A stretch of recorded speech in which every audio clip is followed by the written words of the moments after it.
نظر بد کے لیے اگر کسی کو بھی بد نظری کی شکایت رہتی ہو اور مریض دن بدن کسی نئی تکلیف میں مبتلا رہنے لگے تو سورہ اخلاص کے نقش کو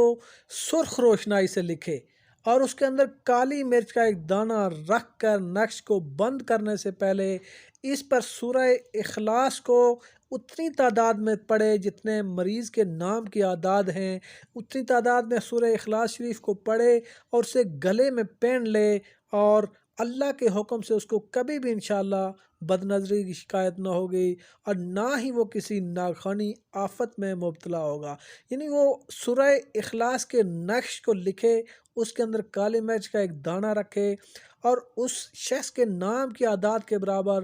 سورہ اخلاص شریف پڑھے اور اس کے اوپر وہ دم کر لے اور پھر وہ اس کا ایک تعویذ بنا لے اور اسے اپنے گلے میں پہن لے، تو انشاءاللہ تعالیٰ وہ نظر بد سے محفوظ رہے گا۔